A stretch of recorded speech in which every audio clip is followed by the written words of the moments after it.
Donc cette histoire mondiale du XXe siècle essaie de retracer l'histoire du siècle passé dans toutes ses dimensions, dans toutes ses géographies, dans toutes ses temporalités, ce qui explique qu'il a fallu réunir de très nombreux historiens, une cinquantaine, ce qui explique aussi qu'il a fallu prendre un peu de place, un livre qui fait 1150 pages, mais on a essayé ainsi d'être le plus complet et le plus lisible possible, avec une structure qui a été pensée donc de manière à ce qu'on puisse certes lire le livre dans son ensemble, mais aussi à ce qu'on puisse naviguer au travers des chapitres, en passant de l'un à l'autre, en allant trouver l'information qu'on cherche. Si nous avons éprouvé donc le besoin de nous lancer dans ce travail, c'est pour plusieurs raisons, mais notamment parce qu'il n'y avait pas eu de synthèse récente sur l'histoire du XXe siècle. Or, comme on le sait, l'histoire, que ce soit celle du XXe siècle ou de n'importe quelle autre période, elle est aussi et beaucoup la fille de son temps, en l'occurrence d'une autre, et nous voulions justement revisiter l'histoire du siècle passé à l'aune des préoccupations qui sont les nôtres aujourd'hui. Il y a des sujets qui n'étaient pas abordés il y a encore 20 ou 30 ans par l'historiographie. Je pense aux questions par exemple d'environnement ou de climat. Les questions de genre l'étaient déjà, mais dans un prisme assez différent de celui d'aujourd'hui. Donc il nous semblait intéressant de mettre à l'épreuve la boîte à outils qu'ont développé les historiens ces dernières décennies et de l'appliquer à cet objet historiographique déjà classique, quoique récent, qu'est le XXe siècle. Et puis par ailleurs, il se trouve aussi qu'on a rédigé l'ouvrage, c'était évidemment pas prévu pour partie durant les soubresauts qui ont agité l'Europe et notamment l'Est de l'Europe ces derniers mois. Ça a aussi pesé finalement dans notre vision du XXe siècle, en voyant justement que ce XXe siècle, l'une de ses caractéristiques paradoxalement, c'est que c'est un siècle qui n'en finit pas de finir. C'est un des siècles qui a été proclamé fini le plus tôt, puisque à la fin des années 80, on a cru à la fin de l'histoire, et en tout cas à la fin du XXe siècle, on a cru qu'on avait tourné la page. Et puis plus les années ont passé, plus on s'est rendu compte que ce qu'on avait pensé relégué dans le passé, relégué dans le siècle passé, était toujours notre présent. Et donc il y avait aussi la nécessité pour nous, et ça s'est imposé en écrivant cet ouvrage, de penser les continuités, les rémanences, de voir finalement ce qui perdure du XXe siècle dans notre XXIe siècle, dans notre présent. Nous avons donc fait le choix de faire une histoire mondiale du XXe siècle. Il y a plusieurs raisons à cela. La première, c'est que le XXe siècle, c'est le siècle de la mondialisation. Il y en a bien sûr eu d'autres, des siècles de mondialisation auparavant, mais c'est celui qui pousse ce phénomène le plus loin, donc il nous semblait bien sûr important de penser ce siècle à l'échelle globale. Ce qui ne veut pas dire qu'on ne le pense qu'à l'échelle globale. C'est pour ça d'ailleurs qu'on a préféré l'intituler Histoire mondiale qu'Histoire globale, parce qu'il y a aussi des chapitres sur des régions, sur des lieux, donc à des échelles qui ne sont pas l'échelle globale. Il y a une deuxième raison pour laquelle on a tenu à faire une histoire mondiale du XXe siècle, c'était pour ne pas tomber dans le piège de l'occidentalocentrisme ou de l'européocentrisme. En effet, trop d'histoires du XXe siècle demeurent centrées essentiellement sur les acteurs occidentaux, ce qui est problématique à plus d'un titre, en premier lieu puisque le XXe siècle, c'est le siècle de la déseuropéanisation du monde et en partie de sa désoccidentalisation. Quand le XXe siècle s'ouvre, en 1904 en l'occurrence dans notre livre, l'Europe est à sa belle époque, comme on l'a appelé rétrospectivement, l'Europe est à son apogée, elle domine, elle rayonne sur le monde. Quand il se referme, dans notre livre autour de 2001, l'Europe a évidemment perdu beaucoup de sa superbe, beaucoup de son rayonnement. Et donc, si on veut comprendre l'histoire du XXe siècle, il est important de ne pas se placer du point de vue de l'Europe, ni même du point de vue de l'Occident, mais d'essayer d'avoir à la fois un point de vue global, et puis aussi de passer d'un point de vue à l'autre, d'essayer de voir le siècle au travers des yeux des Asiatiques, des Africains, des Européens, des Occidentaux bien sûr aussi,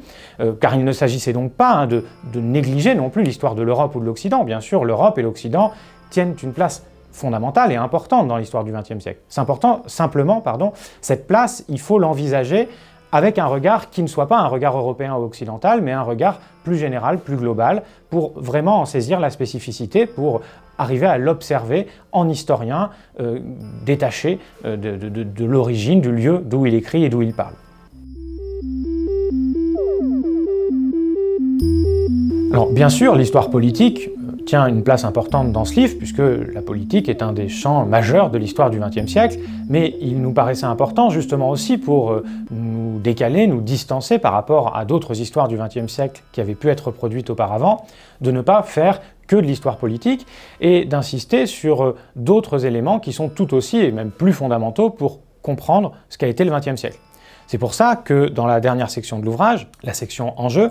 On commence par exemple par un chapitre sur la question de l'environnement, qui est un champ historiographique en plein développement et déjà en plein renouvellement, pour montrer justement comment le XXe siècle, c'est bien sûr le siècle de l'Anthropocène, c'est un siècle où les hommes ont profondément bouleversé leur environnement. On a également introduit un chapitre sur l'histoire de la démographie, qui est un élément fondamental sans lequel on ne peut pas comprendre grand-chose, y compris justement aux dynamiques politiques du XXe siècle. Si on ne tient pas compte, par exemple, de la diminution très forte du poids démographique de l'Europe,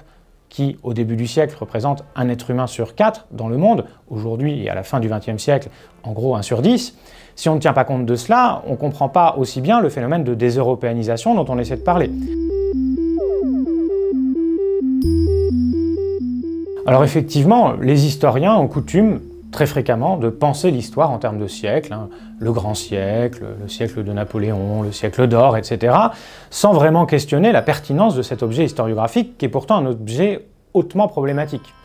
Pourquoi est-ce qu'un bloc de 100 ans ferait-il plus sens qu'un bloc de 10 ans, qu'un bloc de 50 ou de 500 ans? Bon, il est vrai que, comme tout découpage, le découpage séculaire est artificiel. Alors, ceci dit, c'est précisément aussi pour ça que nous n'avons pas tenu, par exemple, à mettre des dates sur la couverture de l'ouvrage, et c'est pour ça qu'on a laissé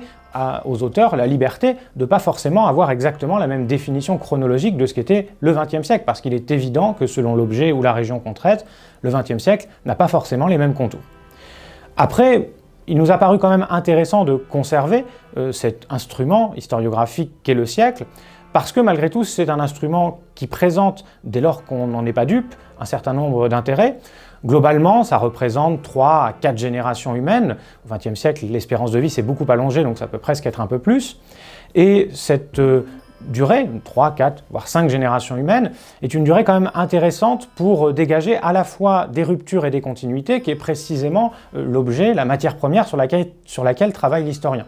Donc c'est pour cela qu'on a, malgré effectivement le caractère artificiel du siècle, qu'on n'a pas hésité malgré tout à conserver cette structure séculaire pour penser cet objet évidemment et éminemment artificiel qu'est le siècle, mais malgré tout cela fait sens dès lors qu'on est capable d'en user avec une certaine souplesse comme on a essayé de le faire. C'est évidemment un chantier assez titanesque qui nous a demandé 2 ans de travail, un travail très long, très complexe, mais qui a permis d'obtenir un résultat qui nous paraît assez convaincant. Alors d'abord, évidemment, il a fallu choisir les auteurs, leur proposer le projet, essayer donc de les convaincre de nous rejoindre. Donc on a essayé bien sûr pour chaque chapitre, dont les thématiques sont assez différentes, de trouver l'auteur le plus approprié. Une fois qu'on a trouvé donc les auteurs, on les a laissés assez libres, notamment de penser les bandes chronologiques du XXe siècle, parce que selon le sujet qu'on étudie, selon la région qu'on étudie, le XXe siècle n'a pas forcément les mêmes contours, et pour lui donner sens, il faut parfois aller un peu plus ou un peu moins en amont, un peu plus ou un peu moins en aval. Ensuite, chaque auteur nous a proposé son chapitre dans le format qu'il lui avait indiqué, et à ce moment-là, Nicolas Beaupré et moi-même, donc les 2 co-directeurs de l'ouvrage, nous avons relu attentivement, nous avons demandé aux auteurs de retravailler tel ou tel aspect. On a surtout pu, à partir d'un certain temps, lorsqu'on a eu un certain nombre de chapitres, justement les confronter les uns aux autres pour essayer, pas forcément toujours de les homogénéiser, on a laissé les auteurs libres de développer les idées qui étaient les leurs, et donc parfois ils peuvent pas forcément être d'accord sur une interprétation par exemple, mais en tout cas de faire résonner les articles entre eux, d'essayer d'éviter qu'il y ait des redites entre les chapitres, et au contraire essayer plutôt, quand on parle dans 2 ou dans 3 chapitres différents, ce qui peut arriver d'un même événement, que ce soit sous 3 angles différents, sous 3 prismes différents, et donc que ça permette au lecteur, lorsqu'il relira à 3 moments différents des éléments sur un seul événement, d'avoir 3 éclairages, et donc lui-même de questionner, d'interroger, de problématiser quelque chose qu'il avait vu peut-être d'abord au début de sa lecture sous un angle, et se dire « Ah oui, tiens, on peut aussi envisager cet événement sous un tout autre angle ». Et donc voilà, c'était aussi l'idée, avec un livre comme ça, à presque 50 voix, d'essayer vraiment de multiplier les angles, de multiplier les interprétations, de multiplier les approches, pour que de cette confrontation de différentes approches des mêmes choses ressortent finalement de la problématique, ressortent de l'intelligence du XXe siècle.